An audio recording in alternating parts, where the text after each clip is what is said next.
வணக்கம், welcome to பவித்ராஸ் அடுப்படி.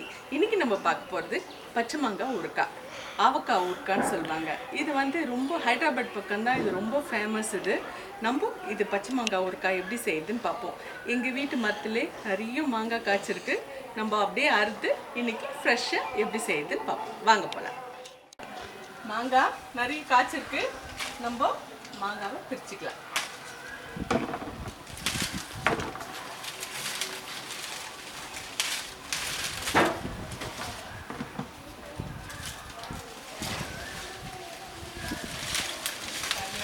எவ்வளோ மாங்காய் இருக்கு பாருங்க.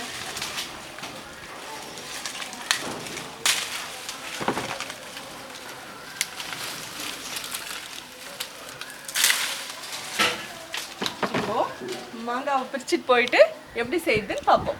வாங்க. இன்னும் நிறைய இருக்கு, ஆள் வச்சு தான் அறுக்கணும். பாருங்க, மாங்காய் எவ்வளோ காய்ச்சிட்டு பாருங்க. இப்போ இதை நல்லா அரைச்சி அதுக்கப்புறம் ஊறுகாய் நம்ம எப்படி போடலான்றது பார்ப்போம்.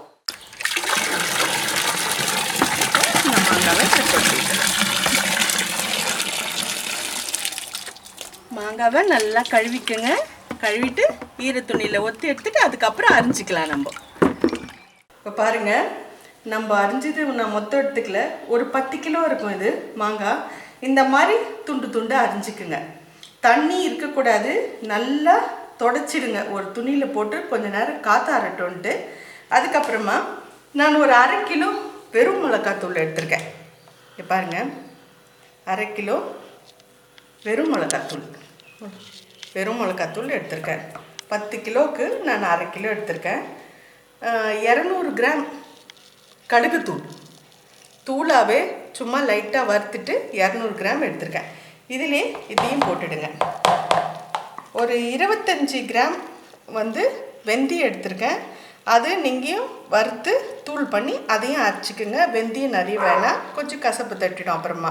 அதனால் இதை மட்டும் நான் ஒரு 25 கிராம் எடுத்திருக்கேன். 25 கிராம்லேருந்து 50 கிராம் வரைக்கும் போட்டுக்கோங்க. ஒன்றும்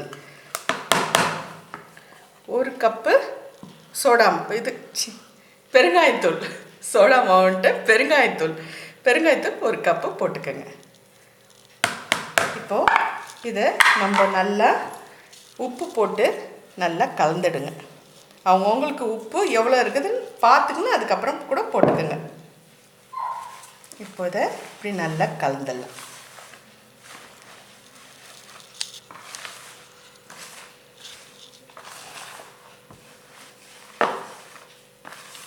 நீங்கள் கொஞ்சமாக கூட முதல்ல பண்ணி பாருங்கள், அதுக்கப்புறமா கூட நீங்கள் நிறைய பண்ணிக்கலாம். இப்போது நான் இது கலந்துட்டேன் இல்லையா? இப்போ நான் இதில் 1 லிட்டர் எண்ணெய் எடுத்திருக்கேன். கடலெண்ணெய். நீங்கள் நல்லெண்ணெய் எடுத்தாலும் சரி, இல்லை ரீஃபைண்ட் ஆயில் எடுத்தாலும் சரி. நான் கலக்க எண்ணெய் 1 கிலோ எடுத்து வச்சுருக்கேன். இப்போ பாருங்கள், இந்த மாதிரி ஒரு டப்பாவும் எடுத்துக்கோங்க. எதில் நீங்கள் போடுறீங்களோ அது அந்த மாதிரி எடுத்துக்கோங்க. ஜாடி இருந்தாலும் இன்னும் பெஸ்ட்டு. எப்படி இருந்தாலும் இந்த மாதிரி மூடி போட்டது இருக்கணும். ஸ்டீலும் வேணாம், அலுமினியம் வேணாம். இந்த மாதிரி பிளாஸ்டிக் இருந்தால் எடுத்துக்கோங்க, இல்லைன்னா ஜாடி எடுத்துக்கோங்க.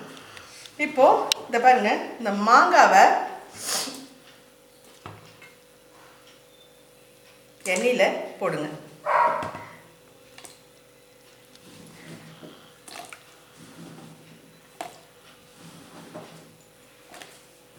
இது ரொம்ப ஃபேமஸ்ஸு, ரொம்ப நல்லாயிருக்கும், வருஷானால கெடாது. பாருங்க, இப்போது இந்த எண்ணெயில் நல்லா இதை தோச்சி இதில் போட்டுடுங்க.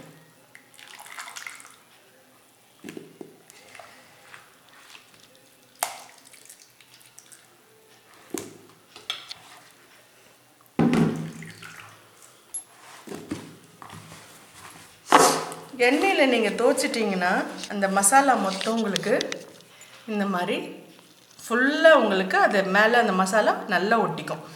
அப்போது நீங்கள் எடுத்து இப்போ இந்த மாதிரி இதில் போட்டுடுங்க.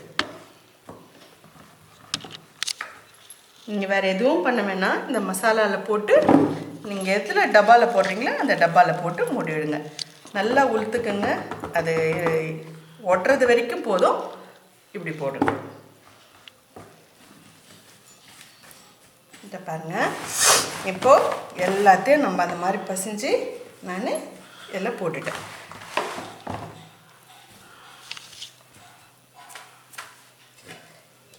எண்ணெயை நீங்கள் எல்லாம் அப்படி கொஞ்சம் ஊற்றிடுங்க. இது 3 நாளைக்கு அப்படியே இருக்கணும். 3 நாளைக்கு அப்புறம் இது உங்களுக்கு நல்லா செட் ஆகிடும்.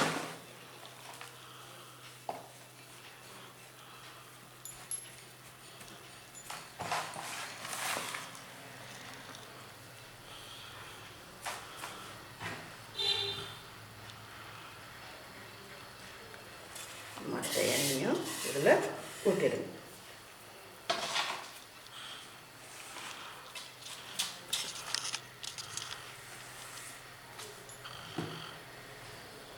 இப்போது உங்களுக்கு பச்சை மாங்காய் ஊறுகாய் ரெடி ஆயிடுச்சு. உங்களுக்கு மாங்காய் ஊறுகாய் ரெடி ஆயிடுச்சு. இந்த மாதிரி போட்டு பார்த்துட்டு எப்படி இருக்குன்னு கமெண்ட் பாக்ஸில் சொல்லுங்கள். இதை 3 நாள் இப்படியே இருக்கட்டும், மூடி போட்டு வீட்டில் வச்சுருங்க. அதுக்கப்புறமா நீங்கள் எடுத்து யூஸ் பண்ணிங்கன்னா ரொம்ப நல்லாயிருக்கும். சாப்பாட்டுக்கெல்லாம் கூட நீங்கள் அந்த மசாலாவை பிசைஞ்சு சாப்பிடலாம், ரொம்ப நல்லாயிருக்கும். செஞ்சு பார்த்துட்டு எப்படி இருக்குன்னு சொல்லுங்கள். இப்போ பாருங்கள், 3 நாள் கழிச்சு நம்ம ஊற போட்ட மாங்காய் மொத்த எண்ணெயை மேலே வந்திருக்குது. பாருங்க எப்படி இருக்கு பாருங்க. ஃபுல்லாக போட்டு மாங்காய் வச்சுருந்தோம், எல்லாம் உள்ளே போய் நல்லா செட் ஆகிட்டுருக்கு. எண்ணெய் உங்களுக்கு இந்த பச்சை மாங்காய்க்கு வரைக்கும் மேலே வரணும். அந்த எண்ணெய் தேங்க மேலே இருக்கணும்.